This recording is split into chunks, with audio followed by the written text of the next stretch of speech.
ఆగనిగలం ప్రజాబలం AR news 5 కి స్వాగతం. వైఎస్ఆర్ కడప జిల్లా కలెక్టరేట్లో కలిసి స్పందన భవనంలో సాయంత్రం 4 గంటలకు ఈ సమావేశం జరిగింది. ముఖ్య ఉద్దేశం ఈ కామర్స్ మరియు సమాజంలో వినియోగదారు నష్టపోయే విధంగా అంశాలపై విస్తృతంగా కార్యక్రమాలు జరగడం జరిగింది.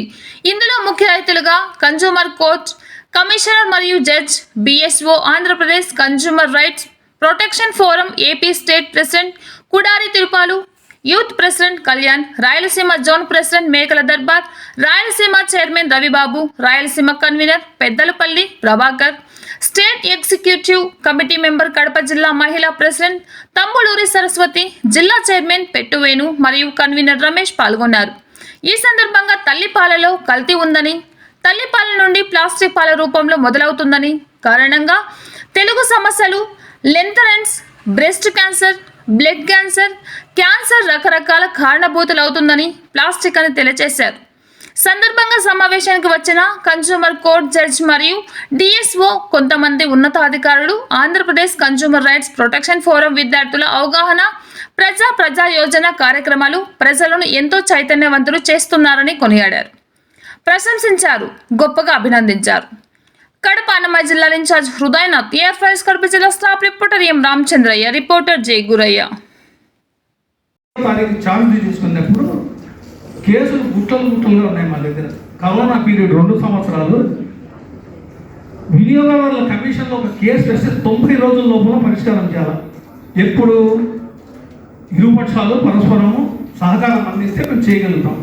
అయినప్పటికీ కూడా మొండికేసుకొని మా సహకార సభ్యులు తర్వాత మా స్టాఫ్ మెంబర్స్ యొక్క సహకారంతో ఈరోజు ఆంధ్రప్రదేశ్లో కడప జిల్లా వినియోగదారుల కమిషన్ ప్రథమ స్థానంలో నిలబడింది. కేసులు డిస్పోజల్ రేట్ కేవలం క్రెడిట్ గోస్ టు నా సహకార సభ్యులు ఇద్దరు ఉన్నారు, మేడం గారు, తర్వాత మురళీధర్ గారు, తర్వాత మా స్టాఫ్ అందించిన సహకారం కంటికి కనపడదు. గర్వకారణం మాకు అటువంటి స్టాఫ్ దొరకడము. పర్సెంటేజ్ ఎంత అంటే disposal rate 263%, 263% disposal Kadapa commission. ఇప్పుడు మన రమేష్ గారు చెప్పిన మాట నేను భయపడతాను, మమ్మల్ని కూడా ఆయన తీసేస్తారని చెప్పి తగ్గిస్తాం అనుకున్నారు. స్పీడ్ 700 చిల్లర కేసులు ఉంటాయి. ఇప్పుడు ఈరోజు ఉండే పెండెన్సీ 140 కేసులు ఎన్నో ఉన్నాయి, 140 ఎన్నో ఉన్నాయి.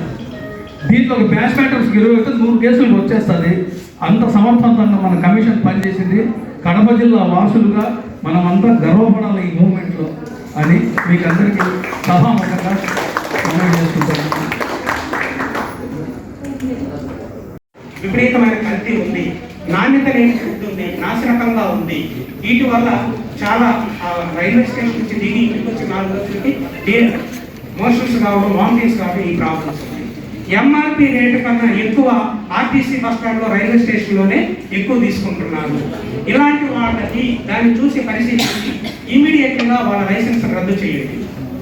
ఎక్కడేమో నిర్ధారించిన రేటుకే తీసుకుందాం, అంతకన్నా ఎక్కువ మించి రేటు తీసుకెళ్తే మనం ఇమీడియట్గా వాళ్ళ మీద యాక్షన్ తీసుకుందాం, కన్జ్యూమర్ కోర్టుకి వేద్దామంటే ఎవరికి బిల్లులలో కన్జ్యూమర్ కోర్టు దాకా పోయే అవకాశం కూడా ఉండదు.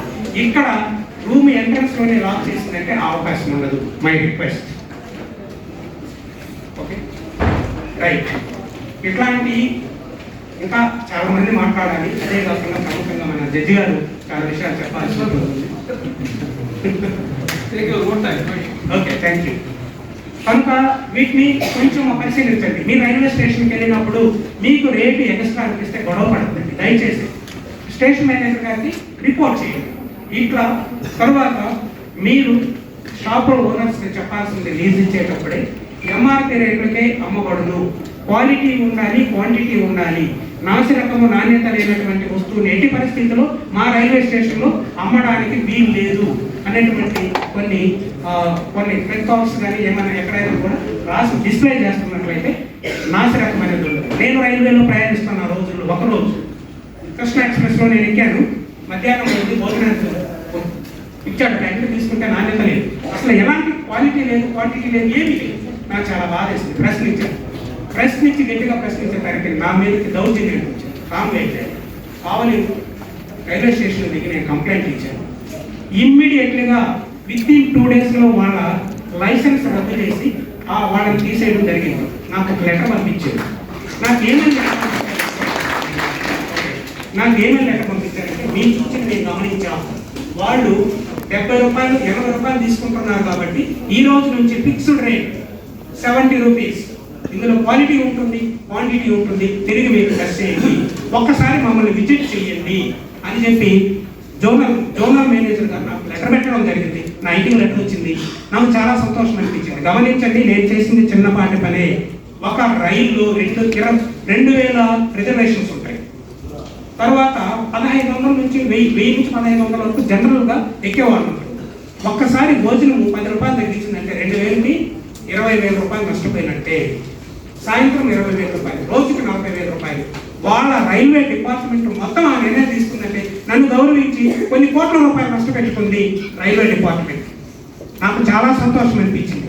మీరు కూడా అలాగే ప్రశ్నించి మీ హక్కును మీరు కాపాడుకుంటారని నేను మళ్ళీ మీ అందరికీ తెలియజేస్తున్నాను. పోతే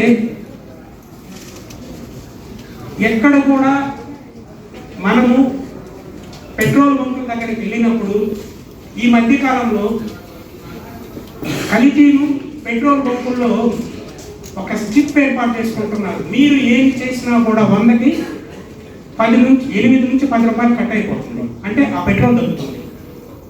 అక్కడ కూడా వెళ్ళినప్పుడు వాళ్ళకన్నా టెస్టింగ్ చేసేటువంటిది కల్తీ ఉండే పెట్రోల్ కానీ కల్తీ లేనట్టు తెలుసుకోవచ్చు, కల్తీ ఉందని కూడా తెలుసుకోవచ్చు. మీకు ఏమైనా కొంచెం డౌట్ వస్తే వెంటనే లీగల్ మెట్రాలజీ వాళ్ళకి ఇన్ఫార్మ్ చేయండి. వాళ్ళు రావడానికి కూడా సిద్ధంగా ఉన్నారు. నాకు అన్నారు, సార్ మీ నుంచి ఒక కంప్లైంట్ కూడా రాలేదు, ఎవరైనా ఒక కంప్లైంట్ చేయండి సార్, అది పెట్రోల్ బంకులు మేము చెక్ చేస్తాం, ఆ తర్వాత చూస్తాం, వాళ్ళ లైసెన్స్ కూడా రద్దు చేస్తాం, కొంచెం క్రమబద్ధీకరించవచ్చు అని చెప్పడం జరిగింది. పాల ఉత్పత్తుల్లో ముఖ్యంగా విపరీతమైనటువంటి కల్తీ ఉంది. యూరియాతోనూ నూనెతోనూ పాలు తయారు చేస్తున్నారు. తాగేది చాలా చిన్న పసిపెట్టు. వాళ్ళ జీవితాలు ఎక్కువ నాశనం అవడానికి లెంగ్ డిసీజెస్, ఆయుస్ దగ్గు, విపరీతంగా అలిసిపోవడం, వాళ్ళు ఉత్సాహంగా లేకపోవడానికి కారణం దాంట్లో వాడే కెమికల్. మనం చేయాల్సింది ఏంటంటే ఏ పాల ప్యాకెట్లో అయినా మనకు డౌట్ వచ్చినప్పుడు వెంటనే పోలీస్ స్టేషన్లో కానీ ఎంఆర్ఓ ఆఫీస్లో కానీ కంప్లైంట్ చేయండి. ఎందుకు అంటే కన్జ్యూమర్ కోర్టు దాకా కానీ లేకపోతే ఈ ఫుడ్ సేఫ్టీ వాళ్ళతో కానీ మనకి చాలా దూరంగా ఉంటుంది. వాళ్ళ నెంబర్లు మనందరికీ డిస్ప్లే లేవు. ఏ నెంబర్కి గూగుల్లో తీసుకున్నా అది పని. అట్లాగే మంచి విద్యార్థులు లాస్ట్ టైము చాలా చక్కగా చదువుకున్నారు. ఆ విద్యార్థులు మళ్ళీ సెలెక్ట్ అయ్యారు. నేను మనస్ఫూర్తిగా అభినందిస్తున్నాను. మీరు ఈ విధంగా ఇంకా మంచిగా మీరు ముందుకెళ్ళాలని, మీరు ఆ ప్లేస్లో కూర్చొని న్యాయమూర్తులు అవ్వాలని నేను మరీ కోరుకుంటున్నాను. తర్వాత నాకు ఒక పేరు వచ్చింది, ఏంటి